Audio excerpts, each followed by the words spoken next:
Okay, so today I wanted to talk about curating a watch collection. Gonna do this in one take. I'm not investing or over investing too much in this.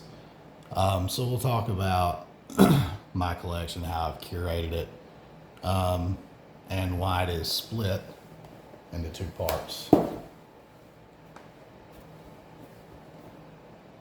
So, there's a couple different things here. Why is it split into two parts? Well, my plans are to, once my son is of age to where we can, I don't know, get through a entire day without destroying a watch. That would be very nice.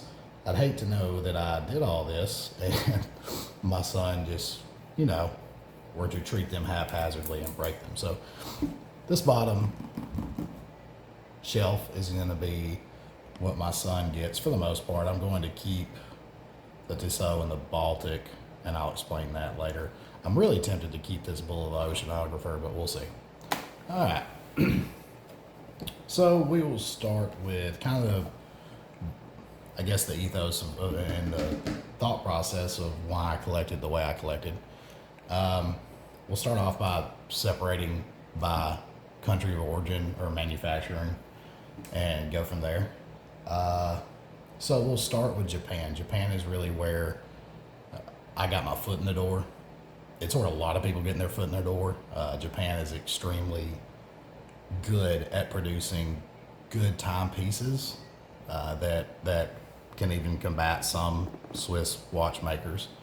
Maybe not at the high horology level, but from the normal, what most people can purchase from like a Grand Seiko and down, let's say, and I say that Grand Seiko even has some $40,000-$50,000 pieces, but from just an overall catalog, what you're most likely to get for your money's worth. So we'll start with Japan. Speaking of, we'll go with Seiko. We talked about Seiko just a second ago.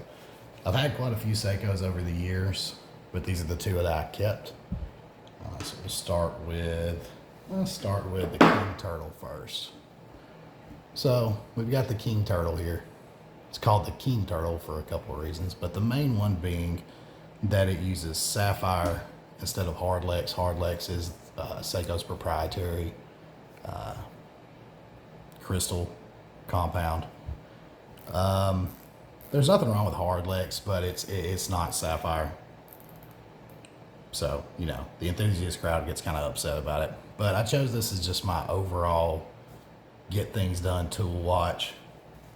I will probably end up keeping this one and giving my son the oceanographer, as much as I hate to, because this guy just gets everything done. Bang for your buck value. I think it's around a $500 piece, and you get insane durability for what it is. The case shape sits on your wrist beautifully. Great watch. Another Seiko, and one of the more infamous ones, the Alpinist. So this is SPJ 121, or SPB 121J, sorry. Got that reference mixed up. So the Alpinist came out a few years ago. This model, at least. The original one's been around for quite a hot minute. It was discontinued. You see it's got that rotating compass on the inside. People lost it because they loved that watch. The original Alpinist had a black date window instead of white. And I don't think it had the magnifier, but I actually really like that. It wears fantastic at 38 millimeters. I did put it on an aftermarket bracelet just like the other Seiko because, and something you'll hear throughout my me curating, talking about how I curated this collection, is a lot of the time bracelets fall short from the factory. So I tend to replace them if they are not what I deem as good. Going on to another Japanese, and probably the most undersung and one of my favorites would be Orient. Specifically the Orient Star, which I am wearing an Orient King Diver right now, that I had gotten for dirt cheap and then found a unnamed press class bracelet, but it's very vintage looking and feeling. It feels like it was made from back in that era. So you get that 60s, 70s skin diver feel.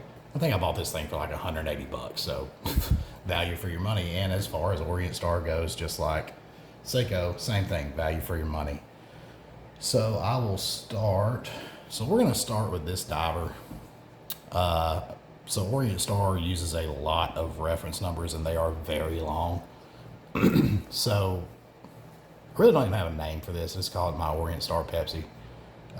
This is a beautiful watch. Lume is out freaking standing. Orient Star probably has, in my opinion, rivaling Citizen as the best, and maybe even better, as the best factory loomed watch you can buy. This lume is absolutely fantastic. I wish I could turn everything off so you could see it, but this dude lights up like the Vegas Strip at night. Really like the case and rotating bezel alignment. This is very smooth. It's not something you see a lot of. Generally, so let's compare to, comparative to the King Turtle, where you only really get alignment on certain axes, and it's not completely aligned, right? You still have some underhang from the case here where this is reset. Sometimes it's overhang and it's proud. Orient Star did a really good job of giving you grip all the way around the timing bezel. Also, it's very smooth. But integrating it into the case shape, which is really nice. Aesthetically, it's beautiful. Factory bracelet's actually pretty good. Comes with a diver's or a diver's extension, so that's nice. One thing people tend to complain about with the Orient Stars is the power reserve indicator at the top that just tells you how many hours you got left until you either need to wind it or wear it. Since this is mechanical, I personally like it. I think it's a nice touch. It's kind of their signature thing, so it does not bother me in the least.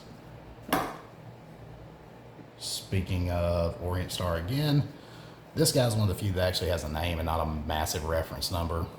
This is a limited edition first run of the Orient Star 1964 diver, number 382 out of 900. So the factory bracelet was nice, but it didn't feel right for the era, which is something that I'm real big on. I like the watch to feel, especially if it's a retro design, like it is a retro watch, hence these style bracelets. So I went with Forstner. If you're not familiar with Forstner, in my opinion, they make some of the best bracelets on the market, bar none, especially for retro vintage. This articulating 9-row beads of ice. I think it's a 9-row. Anyways, yeah, 9-row. God, it feels almost like metal cloth. It's a bit like chainmail almost, the way it drapes over your wrist, so you kind of forget about it. But the watch itself is gorgeous. Fantastic finishing. I've heard people refer to this as almost like Zaratsu with Seiko finishing. I don't know because I've never had a Grand Seiko. I can't hold them hand in hand and compare, but I will say the finishing is fantastic. It comes with drilled lugs, so that's not hard to change a strap or bracelet out. That's always nice. The factory bracelet I kept, it is nice, but it is it's a little bit chunky. It's similar to this bracelet with the diver's extension, but it just didn't feel right on a watch from 1964. So I can only do swapped it out. All right, last stop in Japan. Well, I take that back. We're going to include Bulova since they're owned by Citizen Group, but we'll start with Citizen Group. All right. So this guy's nicknamed the Prozilla. Reason being, it is a Pro Master, but it is very reminiscent of the Ecozilla, which was also a massive diver. This guy floats in. I mean, it's huge on your wrist. But this is an actual true saturation diver. If you go out and meet actual divers, you know, dive computers are mainly a big thing now, and that's your primary, but most of these guys wear a backup. And you'll see Citizens in probably more divers than not, just because they work and that's what they like. Quartz has a better, believe it or not, better depth rating than automatic. This guy's pretty cool in the fact that he's got this extremely aggressively knurled bezel, so gripping is easy, especially underwater.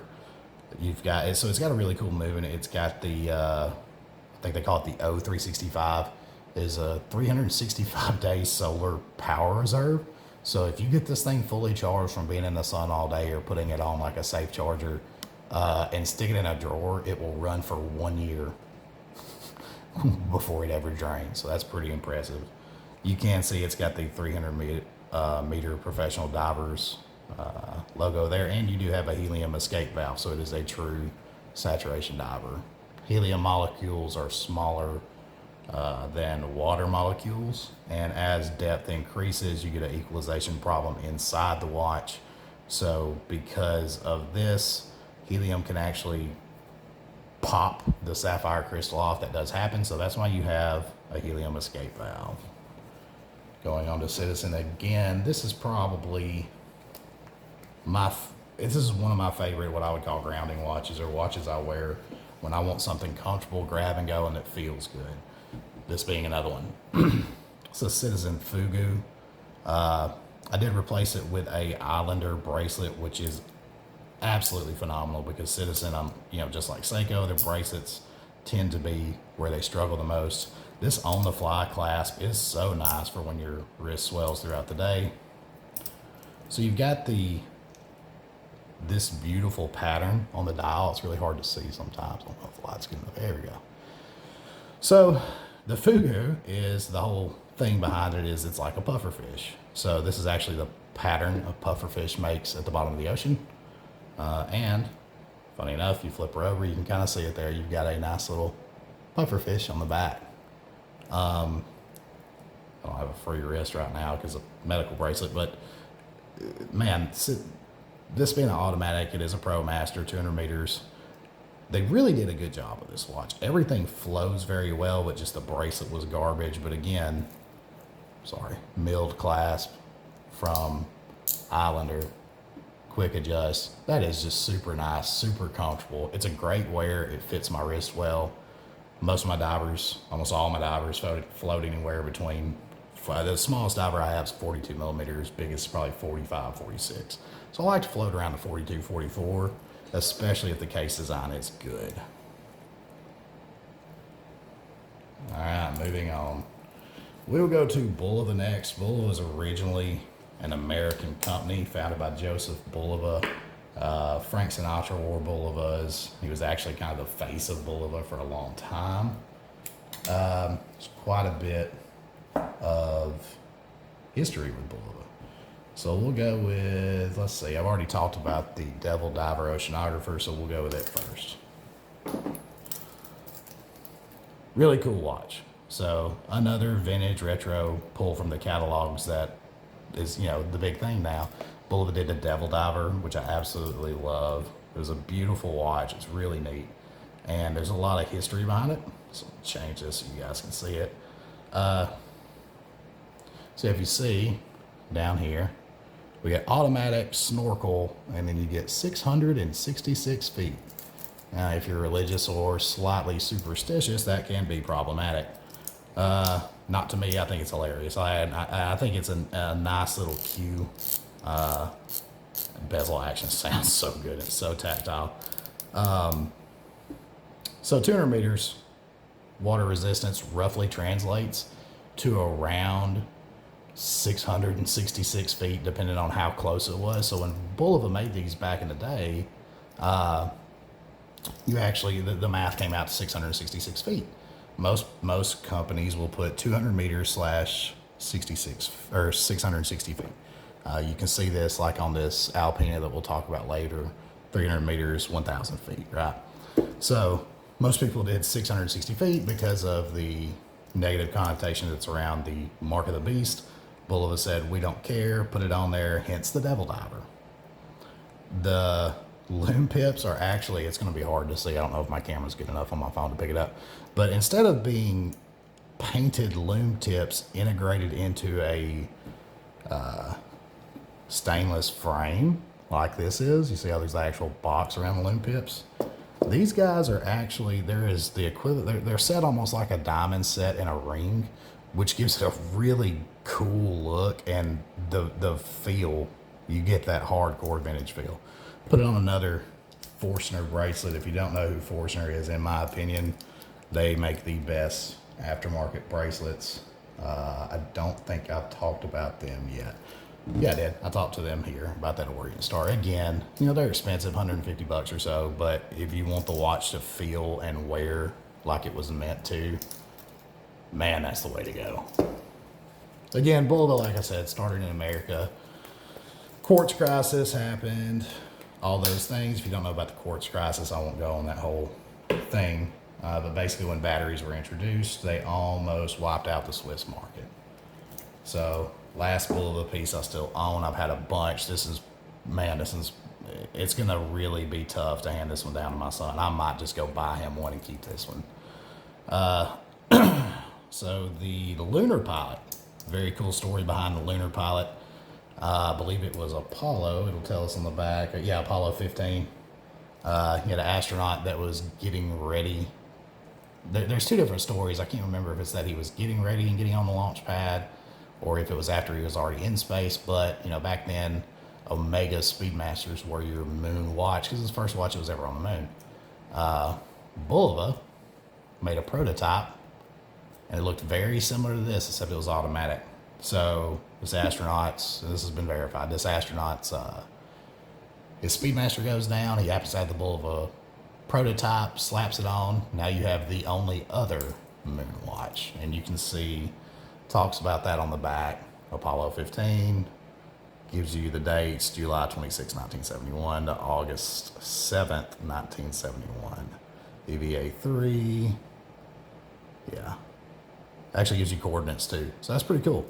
So the cool thing about this watch, this dude uses their high precision movements, 262 kilohertz, which is insane. I won't go through all the math, but the second hand is beating so fast it looks like a continuous sweep. Now you're not seeing this here. They call this a precisionist movement. You're not seeing this here, but when I hit this chronograph and this main second hand takes off, you'll notice just how smooth it is. Very hard to pick up that those are individual beats. It's easier on this watch than it says is some of the other ones, because some of the other ones look more like a Grand Seiko, where it is a smooth continuous sweep, because this is beating so fast. You got your tenths of a second here. Once we hit 30 seconds, once that mark hits, you'll see this guy stop, but you can recall it at any point in time when you want to. When you stop the chronograph, 3, 2, 1, bingo, there we go, it stopped. So we can stop it again, and now we notice that I was at around, I don't know, 30, 33 and a half. So that matches up, right? 33.4. So there we go. Reset it here. Everything goes back to 0. Fantastic watch. I did upgrade it with the with the Islander watch. It also has a quick adjust. Similar, but not quite. You have to press this button on the inside, and then you can, well, if I can do it, you can pull the bracelet inward, outer, outward. So this is really nice. You, like I said earlier, your wrist swells throughout the day, so it's very good to have something that continually can move with you throughout your day. Looking through, yeah, I think that's all of Japan. I really don't mess with anything Chinese because I've yet to see them produce anything that I would purchase. So before we go to Germany, because I only have one German watch, I'm going to talk a little bit about microbrands. I only have one microbrand representation here, but it's probably my favorite. Not because it's the best, but just because I really like it. So Baltic HMS02. These look like old school field watches, except, and I say old school, I'm talking back in the day, 40s, 50s. This guy has a nice sector dial, but you get, and it's really hard to pick up on camera. I don't know if you can see it, but you get this like grainy texture on the middle of the dial, and it's broken up by this smooth machining here. It comes with a flat link bracelet, which is fantastic, but because the lug to lug is fairly tall on this watch, and you can see how far these stick out, when it lays on your wrist, it almost lays like this. So finding a vintage looking bracelet that also matched the finish, so we're getting similar to a beads of rice, you get a lot of articulation, and these small inlays give you a little bit better drape, so it fits a little bit better and everything aligns on your wrist better.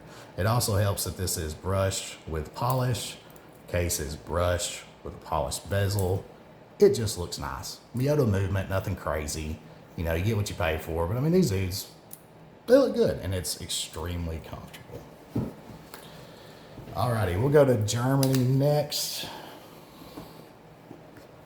So this guy, I really like German watches. However, I only have one, just is what it is. This is a Mühle Glashütte. It's just called the Flieger limited edition because it is a limited edition watch. I have 3 limiteds in this collection. You've already seen one. It's just a TerraSport 2, I think, with a little bit better dial. Caseback's gorgeous. You get that beautifully engraved rotor. Sorry. Anyways, 10 bar water resistant, so 100 meters you're safe to swim on it. Reference number. It tells you that this is number 26 out of 100 ever made. So this is probably my rarest watch. Whereas the Orient Star was one of 900. But man, German engineering. And honestly, this is one of the only factory straps I've ever kept because it is insanely comfortable. This is by far and large the best factory strap I've ever encountered. Let's see. All right, so we're done with Japan and Germany. So that's 2 of the biggest manufacturers of watches outside of Switzerland. But now that leaves us to Switzerland. So now we're going to go through Swiss. I'm going to finish out the box that I'm giving to my son because it appears there are only 2 other watches in there. So we'll hit those guys first. This is a Certina DS Multi-8. This is my other heavy use watch.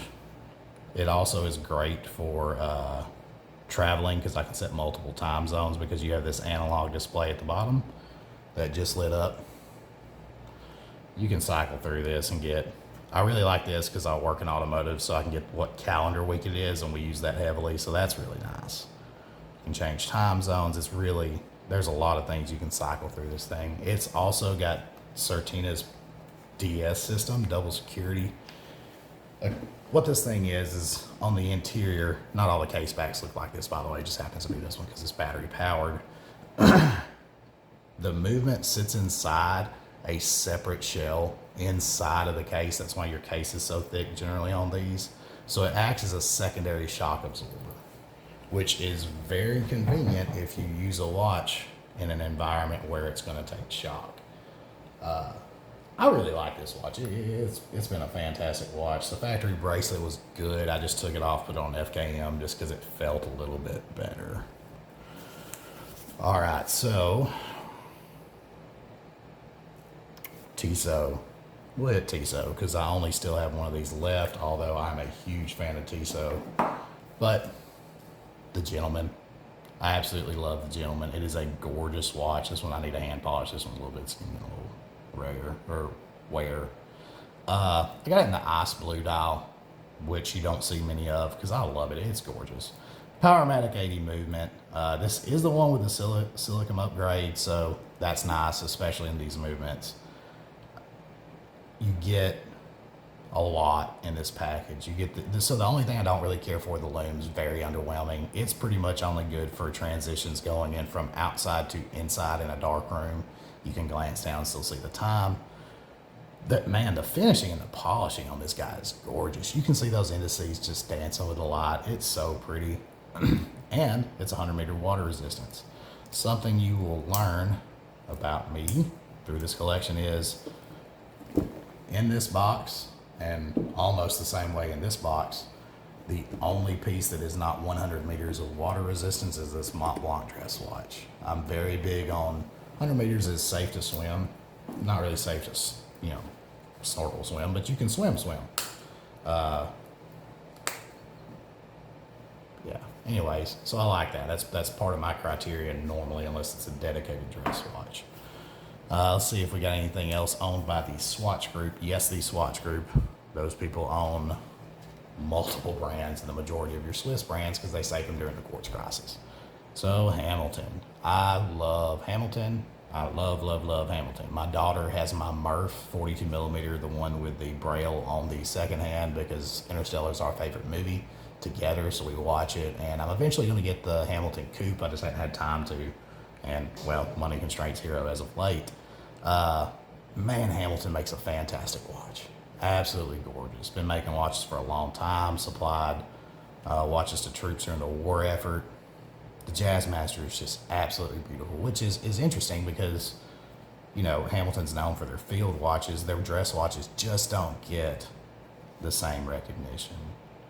I say that I don't think this guy is 100 meters either. That might be the only other one. But again, dress watch. So I don't plan on wearing a dress watch by a pool.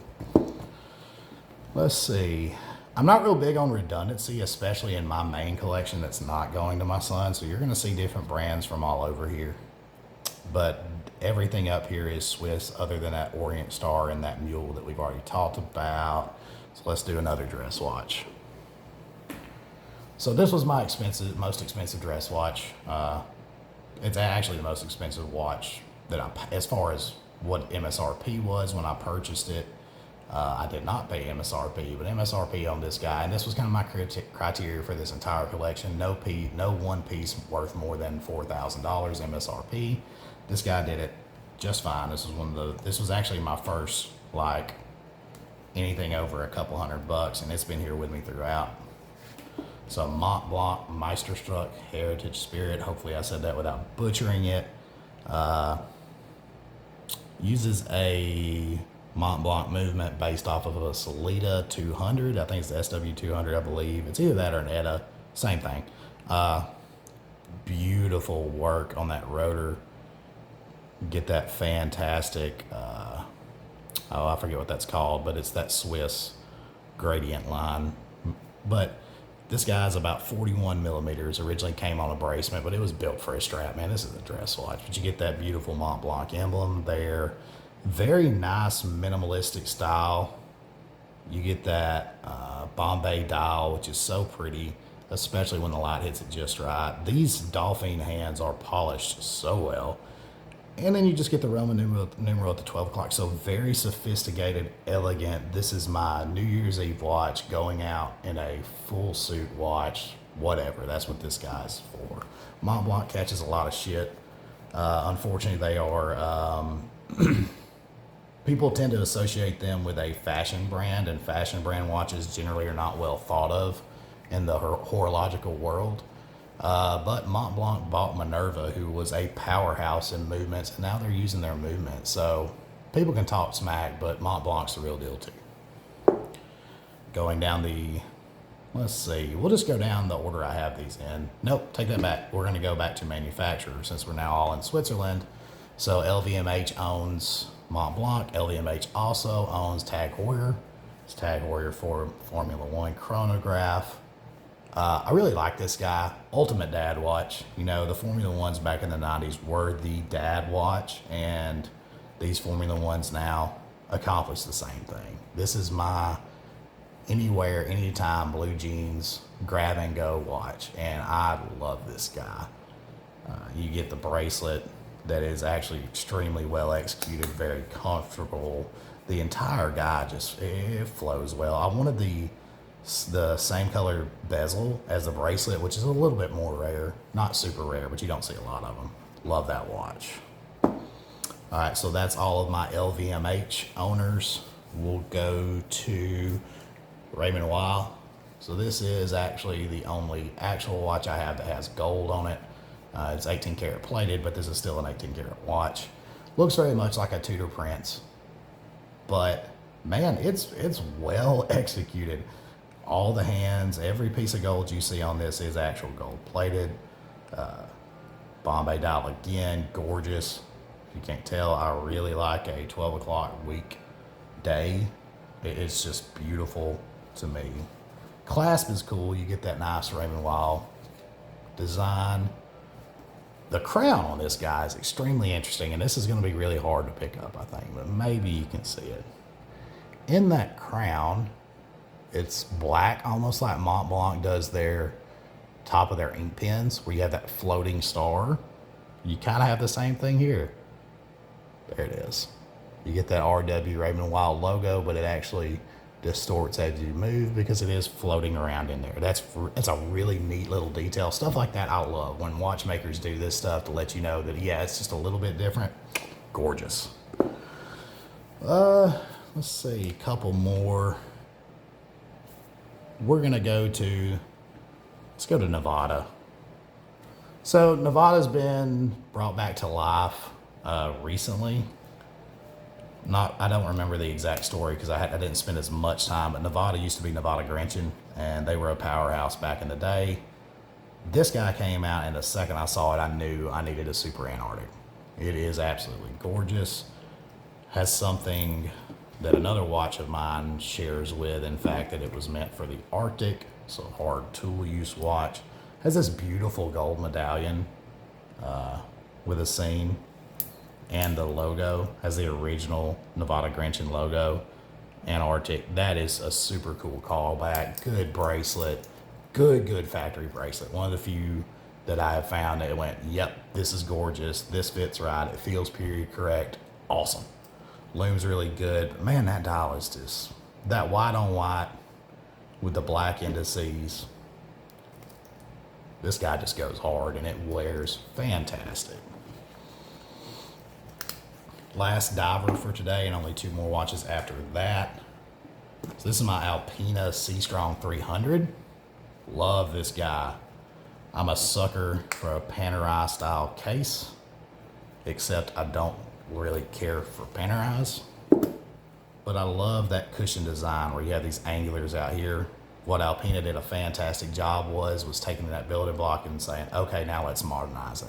So now you get these steps cut in all the way around. It looks beautiful. Rotor looks good. Love the triangle Alpina design. Alpina's another unsung Swiss company that gets dwarfed by some of the others, but has amazing watches with high regard as far as people that actually know what they're talking about, and you can get them reasonably priced. This is my I'm going to be by a pool or I'm on the river watch. I love this guy. All right, so 2 more. So these 2, if I sold my entire collection, other than 3 watches, I would keep my Mont Blanc and probably these 2. I'd struggle to not do differently, but overall, these 2 are my favorites. I'm gonna do, I really don't know what order yeah, I do want to know. I do know what order. So this guy is the staple in my collection. This is the one I am not getting rid of. And there's 1 more behind it. So this is my last limited edition watch. This is the Ball Engineer Master 2 1917 Endurance model. So this watch was built as a tribute to Ernest Shackelford in the 1917 Endurance shipwreck and survival. If you ever get bored, there's a book about it. So this guy's really cool. So 100-meter water resistance, but you can see on the dial it says Amortizer, so it is a chronometer also that is listed, and it has a 1,000 Gauss rating for shock. Super cool. You get the Ernest Shackelford ship on the back, also super cool as a testament to the whole story. You also get limited edition. What number am I? The light play is not doing too good. Anyway. Oh, this is bugging me that I can't see it.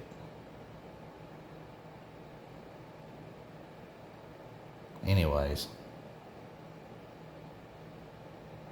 Yeah, I don't have my glasses on right now, so you can't see the number. Anyways, I've got it on the card that came with the watch, along with the chronometer certificate. It's the only chronometer I own. Chronometer, however you say it. Potato. Ball, you notice, is the official railroad standard. So I kind of got a couple of kickers here that in one watch. I got a limited edition. I got a railroad watch. That's also an Arctic watch. You get that little railroad font on the date, which is super cool. But also the coolest thing about this guy, in my opinion, it uses a proprietary oil. And this oil is meant to run automatics at sub-zero temperatures. If you wear an automatic and you get into sub-zero, you know, oil starts seizing up, movement starts slowing down, and that's important if you really keep in time. I live in Alabama. I won't need that, but I thought it was cool. It was a cool part of the watch. Nothing else in this watch has that. So this guy is another one that I will never sell. And the reasoning I will never sell this watch is because it has a sentimental value to me that I just cannot replace. So this is a Armand Nicolet, another extremely, get to where you guys can see all of it, extremely underrated brand that has a lot of heritage. So this is a Armand Nicolet MH2 moon phase. Moon phases are very romantic, and they're, you know, people talk smack about them because it's the most useless complication, because why would you not just go up and look at the sky? And it's not about that, it's about romance. These were built back in the day to track the moon phase, but you know, it's kind of useless now, but it's very romantic. This dial, it is hard to pick up all of the just intricacies, Lord have mercy, on this dial. There's even I don't know if you can pick it up on camera, but there's an engraved sun right there in that dial, and it is so pretty. Lume's okay, but it's a moon phase. I don't care about lume. Moving back there, absolutely gorgeous. 100-meter water resistance, although I would not wear this near a pool anyways. I did replace the bracelet, which was nice, but with a genuine gray ostrich strap, just because it looks classy and it feels right. It made the whole watch. The reason this is important to me, my wife and I were going through probably the hardest time of our individual lives. And right when we got to before the peak of it, she purchased this for me, and I've always wanted a moon phase. So my plan is to be cremated instead of buried, but if I were to be buried, I'd be probably buried in this watch. I say that, I'd pass it down to my son, but yeah, man, this guy's just gorgeous. So when we talk about curating, talking about how I curated this, my plan was I wanted everything to be in its own lane. I don't like redundancy. You see it in the top and bottom shelf because my son will be inheriting those bottom shelf watches pretty soon when he's old enough. And then one day when I'm gone, he'll inherit this, and hopefully a Cartier or something like that I pick up. But I don't like redundancy, right? So dive watch, pilot watch, chronograph, everyday do-it-all watch. It's also gorgeous. Dive watch, everyday do-it-all watch. That gives me a couple of options. Dress watch, or you not necessarily dress. You can pull this off with a lot of different things. Same thing here with this Raven Weil dress watch. So I'm kind of split in what I have as to what's useful for me. I have some cheap GMTs that I keep around, but yeah, the whole point of this was build myself a collection with the criteria I had, but also something that I could progressively split with my son, and then he and I both have at least 10 watch roughly, and start him out on his journey so he doesn't have to go through all the figuring things out, learning and curating a collection. This is the difference in what you see when you see like watch collectors. A lot of times you'll see Rolex guys that have 7 Submariners and 1 dress watch, and it's like, okay, cool, yes, this is an expensive collection, but it is not diversified at all. Inside this collection, you find all 3 major manufacturing countries. You find multiple ownership, like Swatch Group or LVMH. You get German as well, even though I just barely stuck that one in there. 3 limited edition watches. You've got a lot of varying things here. So we're hitting multiple markers at once. That's how I look at curating a collection. That's personal preference. Unless you're a, high-end horology guy, those guys may disagree, but I don't think they'll disagree with how I curated it. They'll just disagree with where I spent my money. But I'm not that one guy. I could have bought a Rolex, could have bought maybe 2, depends, 1.5, we'll say, depending on what you got. But I'm not that one watch guy. I just can't be. I'm not that one watch person. My personality doesn't match that. So I needed things that matched who I was and how I felt that day. So if nothing else, maybe this was informative if you're looking at building a watch collection. If not, that's okay too. The biggest thing, buy what you like, have fun, get decent quality for what you can pay for. But at the end of the day, it's your money. Buy what you like. So hope you guys enjoyed it. Hope you learned something. Probably won't see me again because I don't plan on doing another one of these.